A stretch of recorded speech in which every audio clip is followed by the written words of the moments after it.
Bonjour une fois de plus, peuple du Seigneur. Avec la permission du Seigneur et par sa grâce, je vais continuer à vous relater ce qu'il m'avait montré dans la nuit du 19 décembre, lorsqu'il m'a réveillé aux environs de 1h40. Lorsque le Seigneur a fini de me parler de ce monsieur chrétien qui vendait de l'alcool dans sa boutique, le Seigneur m'a montré le pasteur Raoul Wafo.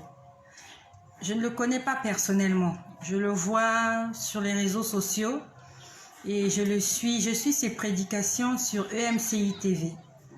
Lorsque le Seigneur me montre le pasteur Raoul Wafo, il me montre son épouse.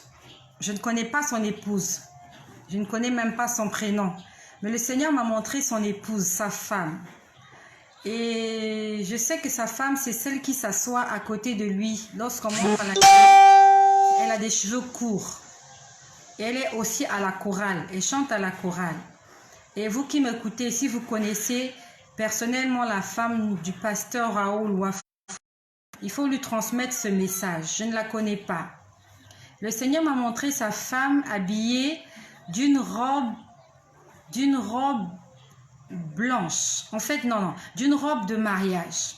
Elle était habillée d'une robe de mariage, mais de couleur bleu ciel. De couleur bleu ciel. Et ses chaussures étaient blanches. Et lorsque j'ai vu cette image, le Seigneur m'a dit qu'elle s'est revêtue de la robe de l'épouse. Donc, lorsque le Seigneur m'a montré la femme du pasteur Raoul Wafo, il m'a dit qu'elle s'est revêtue de la robe de l'épouse.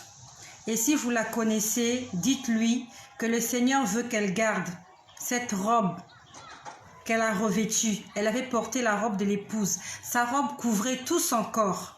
Ça quittait le cou, les mains, jusqu'en bas. Son corps n'était pas à découvert. Et ses chaussures étaient toutes blanches. Elle était revêtue de la robe de l'épouse. Et rares sont les personnes que le Seigneur me montre revêtue de cette robe-là. La dernière fois, il m'a montré la même robe avec la chantre Rosny Kabila. Si vous vous souvenez, lorsque le Seigneur m'a montré Rosny Kabila et qu'il m'a montré que derrière elle, il y avait de l'obscurité. En fait, le Seigneur était en train de me dire que les gens qui l'entourent, dans le monde de la musique, il y a beaucoup de gens qui l'entourent, Donc, il y a des gens qui entourent la chante Rosny Kabila qui ne sont pas de véritables enfants de Dieu. Rares sont les personnes qui sont revêtues de cette robe de l'épouse. Et je t'exhorte, toi qui m'écoutes, à te revêtir de cette robe-là. Parce que sans cette robe-là, tu ne pourras pas accéder au royaume des cieux.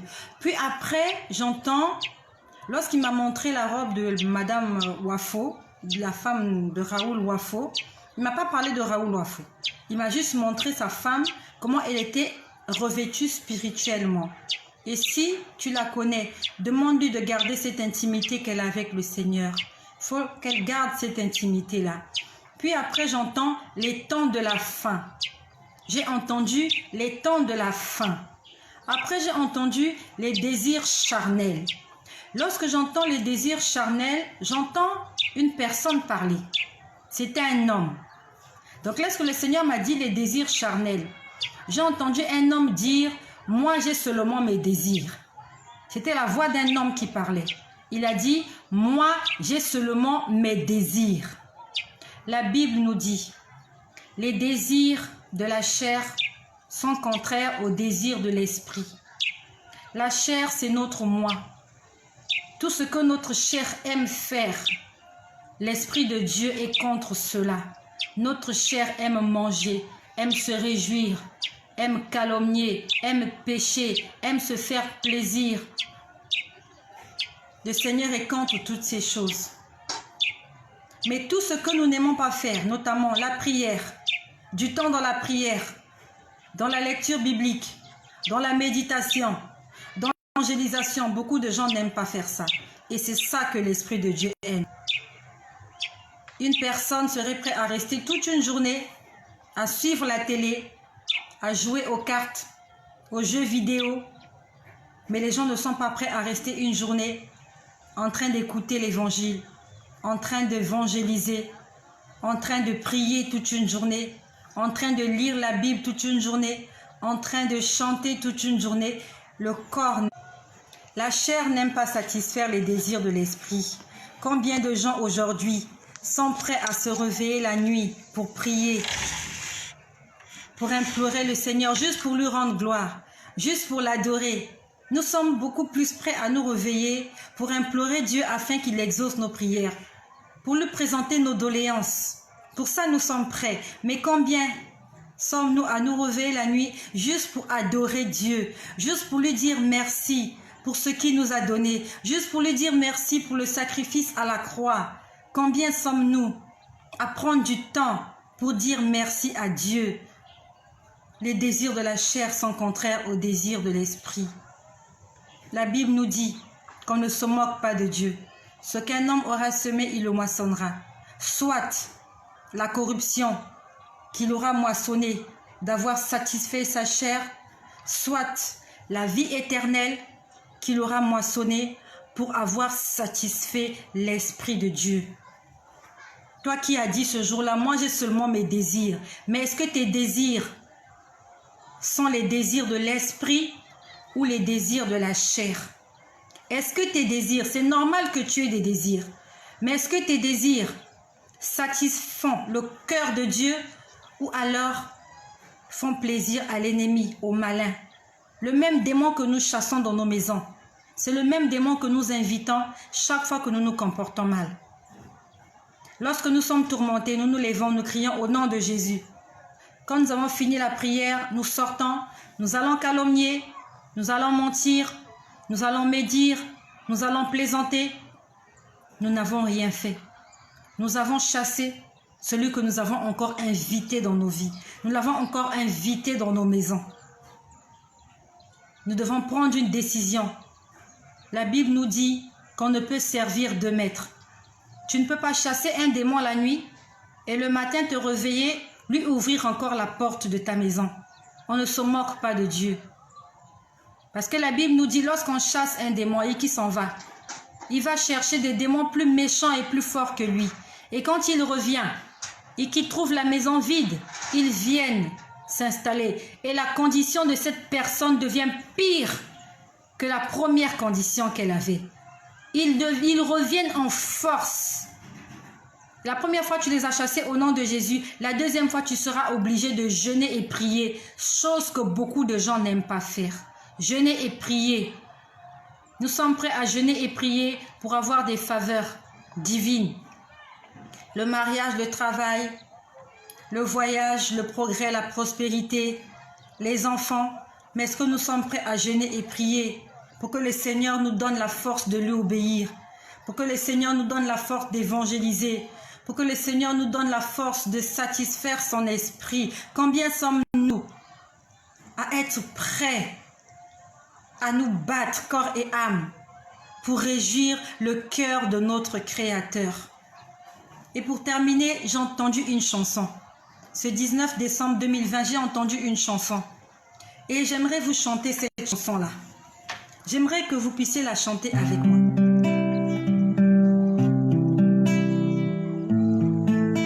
Si Jésus, il est vivant, il règne. Si Jésus,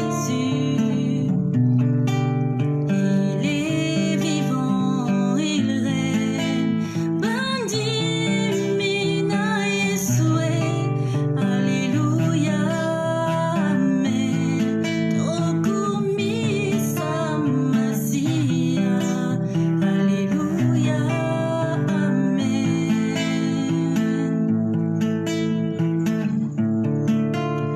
Il est vivant, il règne. Le Seigneur aimerait régner dans la vie de chaque personne sur cette terre. Il aimerait avoir la première place. Il a dit, je suis l'Éternel ton Dieu. Tu n'auras pas d'autre Dieu devant ma face. Avoir un Dieu, c'est quelque chose ou quelqu'un qu'on vénère.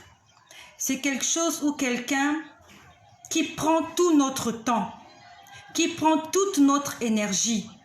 C'est la première des choses que nous pensons lorsque nous nous réveillons. Toute la journée, on ne pense qu'à cette chose-là. Avant de dormir, on pense à cette chose-là. J'aimerais te poser la question, qui est ton Dieu? Ou alors, quel est ton Dieu? Il y a des gens pour qui le travail, c'est leur Dieu. Lorsqu'ils se réveillent le matin, ils pensent au travail.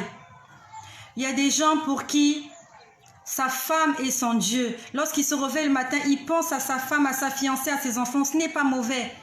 Mais est-ce que nous en faisons des priorités? Il y a des gens, lorsqu'ils se réveillent le matin, la première des choses qu'il fait, c'est le téléphone portable. Dieu a dit, je suis un Dieu jaloux. Celui-là, en 24 heures. En 24 heures, combien de temps tu accordes pour le Seigneur? Combien de temps tu accordes pour le Seigneur avant de dormir? À quoi penses-tu? Le Seigneur veut régner dans nos vies. La chanson dit, Jésus, tu règnes, tu es vivant, tu règnes. Nous sommes nombreux à faire la prière universelle. Notre Père qui est aux cieux. À la fin, on dit, nous sommes nombreux à faire cette prière, la prière universelle. Et à la fin, on dit, à toi seul soit la gloire, le règne et la puissance pour les siècles des siècles. Nous disons ces paroles-là, mais nous ne mesurons pas la grandeur et la puissance de cette parole. À toi seul soit le règne, la gloire.